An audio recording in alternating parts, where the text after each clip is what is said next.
Indeed, you have to understand the anger, the anguish of a common man of Sri Lanka. Sri Lanka in past 70 years was the first country to halt the sales of fuel to its ordinary people until 10th of July.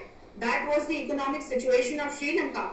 And shortage of food and fuel and other, essential items uh, actually caused the prices to soar. So that was another hit on the pockets of people wherein they faced highest inflation ever in their country. And apart from that, they also had to face long power cuts. Then there was lack of medicines, and then entire health system also was halted. So it was on the verge of collapse. And that is the reason that protesters spread across the country and finally did what we all saw yesterday. And although the government of Sri Lanka kept blaming COVID pandemic which affected Sri Lanka's economic badly, there is no doubt in that.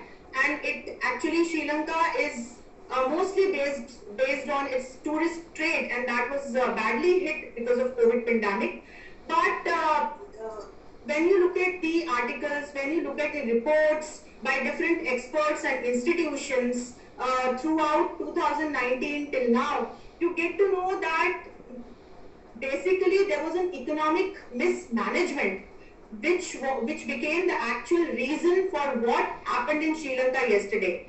And I would take next 1 minute to explain that how Sri Lankan government or the president primarily went ahead with this kind of a mismanaged policy and actions in Sri Lanka.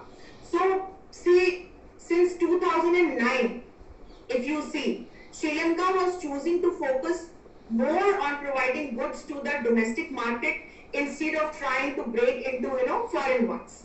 So the income from the exports was always low, and the bills for imports kept growing. So that was happening since 2009. Then since 2019, when COVID pandemic hit Sri Lanka and rest of the world, after that, eventually the president took such kind of decisions that actually led the country to become the twin deficit economy. As I explained already what twin deficit economy is. And because of that, there was a crisis situation that came up in Sri Lanka, so much so that there was a popular anger established for the economic crisis that eventually developed in Sri Lanka. And because of this, his brother Mahinda, who he appointed as the Prime Minister of Sri Lanka, also had to be dismissed in May. And then he was criticized for huge tax cuts that he introduced after 2019. Yes. And because of all such kind of decisions and actions and policies, a serious problem arose in Sri Lanka. Although apart from this, I also do see that the way Sri Lanka took China's help in terms of foreign debts, it also somehow proved to be fatal for the economy of Sri Lanka.